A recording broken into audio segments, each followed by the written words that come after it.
One Question is brought to you by Turnkey Search, a top industry search firm since 1996.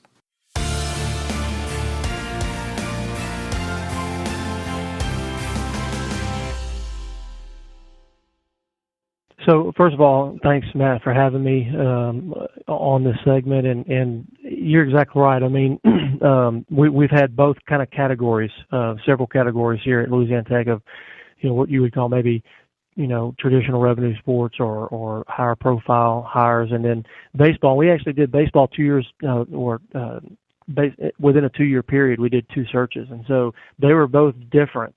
The first one, we had a coach who'd been here a long time, felt like, we probably need to make a change. So there was a lot of prep time and kind of research and kind of behind the scenes, just kind of thinking through what do we want to do, who do we want to be. Our program had not been relevant for a very long time, and so there was a lot of thought through it. And then the second time, which was when Greg Goff just recently left for Alabama, obviously had a great season, but it kind of exponentially got better at the end. So we had a good season, then a better season, then a great season.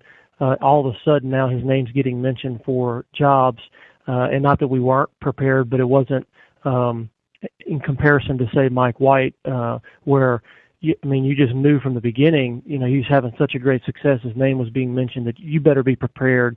We felt like baseball was probably one more year away, so it happened a little quicker than we thought. As it relates to who was involved, both baseball searches were done exactly the same in terms of a search committee, if you will. I had the sports supervisor, which the first time was Brian White, and the second time was Marco Bourne. So both of those are senior associate for external. And then a baseball donor that was really engaged and helped elevate our program with the hire of Greg Goff. I felt like I typically try to use the model of move quickly, but don't be in a hurry. And particularly with baseball, what concerned me is as soon as the season was over with, those guys are leaving, and they're not just leaving to go home; they're leaving to go to Alaska, to New England. They're going all over the country to play in summer leagues. And so we really wanted to be able to announce a coach, hire a coach, and have them immediately be able to engage with these folks. And I felt more of a sense of urgency the second search with baseball because of the success that we had. And we have most of the entire team coming back. And so, we develop a candidate profile just like I would with any search. Who are we looking for? What style? What qualities, characteristics do we want in a coach? And then try to go out there and match a candidate pool to that profile. And again, the second baseball search was a little bit more defined of what we wanted because we had success and we wanted to maintain that. The benefit in that scenario was that we had just done it 2 years prior. And so we kind of had a finger on the pulse of that industry and the coaches that were out there. We developed a list. We interviewed 4 coaches for the position, one of which was Lane Burroughs. And we had actually previously interviewed Lane, but the timing was just not right for him the first time around. His father had passed away. He had just gotten to Northwestern State. There was just some timing where he kind of took himself out of that process, but did have an opportunity to visit with him. So he continued to have success at Northwestern. He was in the region. He was recruiting the same footprint that we were. And so as soon as he interviewed, we felt like he was the guy. We were able to name him and introduce him to the team and kind of get that going.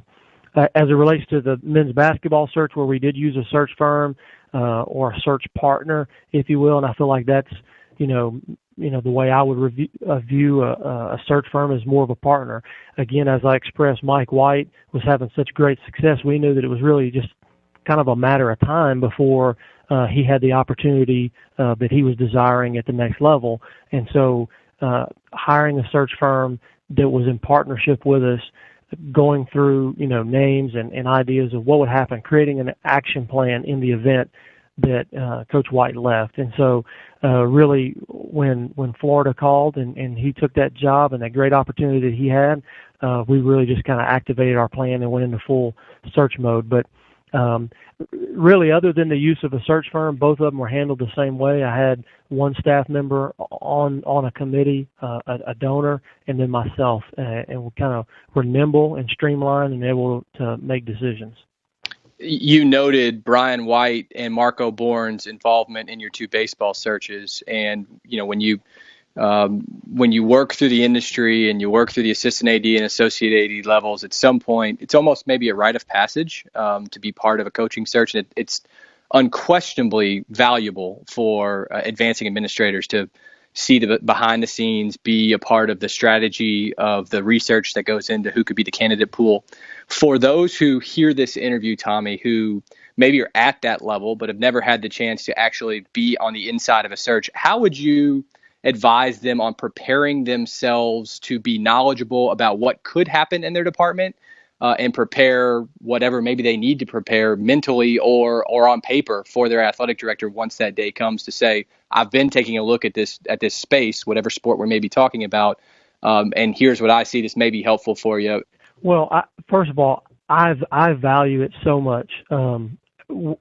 Even in a search, I'm still the athletic director. So one morning, we might be doing a search, but there might be another issue. And so having someone in it that they're locked in on that.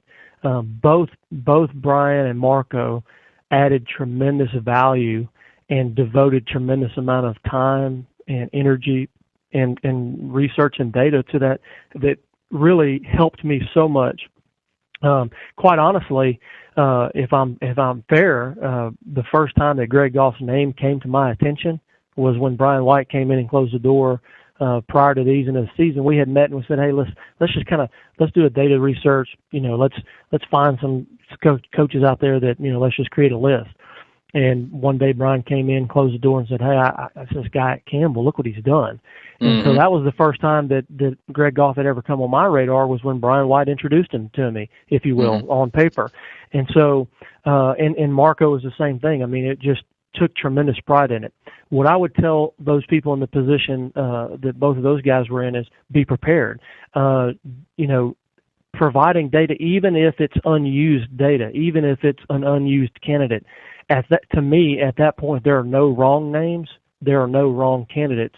We just need we need as many to evaluate, and then what's our profile? What is important to us? Is it offense? Is it defense? Is it style of play?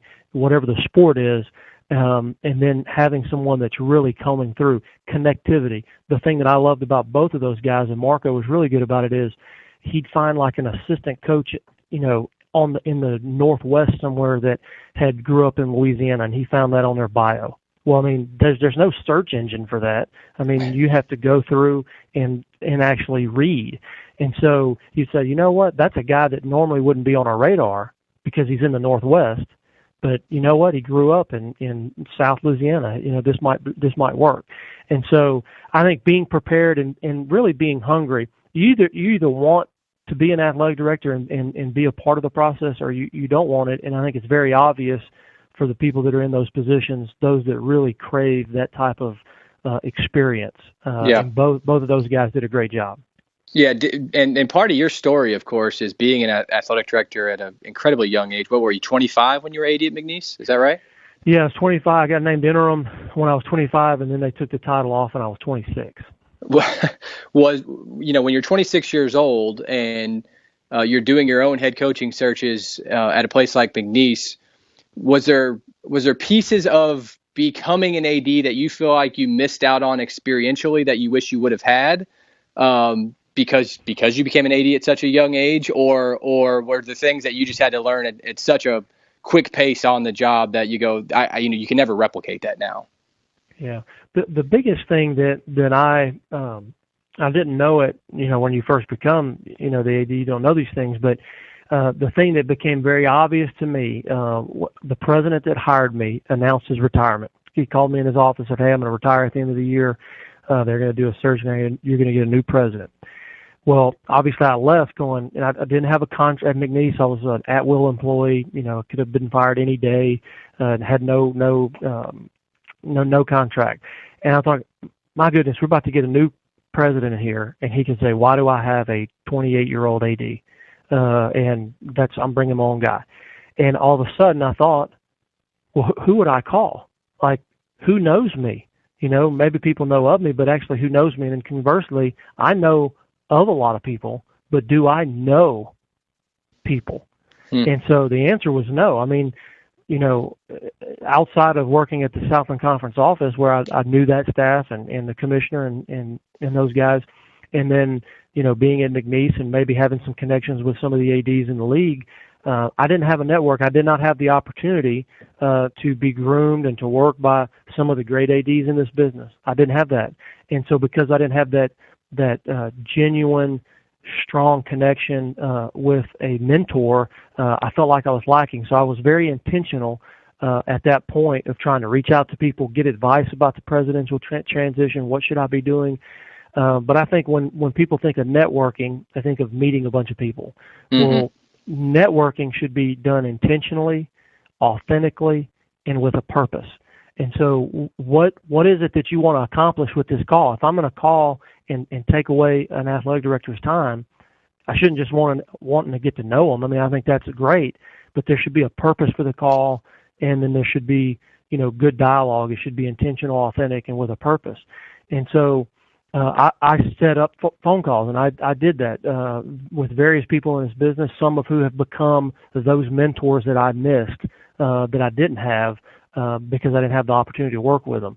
And now at this point, 10 years later, March will be 10 years as an AD.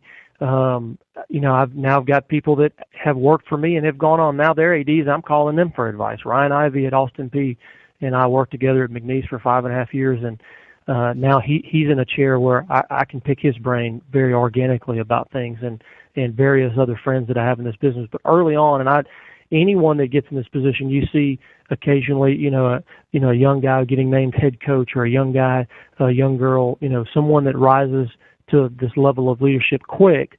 The advice that I would have for them is make sure that they have a good network of people that they can draw on during times that they need answers to questions, because there's no manual and you're going to need to call someone. And if you don't have an authentic relationship with someone, it's hard for them it's hard for you to reach out to someone. So that would be something that I missed. At this point now, I feel like I have a very strong network of people, but it took quite a bit of time to develop that and being intentional about it. And that's today's one question, brought to you by Turnkey Search, a top industry search firm since 1996. One Question is designed to give D1 Ticker subscribers valuable insights on how executive leaders in college athletics think about key issues on their respective campuses, in their departments, or within their leagues and conferences. One Question is brought to you by Turnkey Search, a top industry search firm since 1996.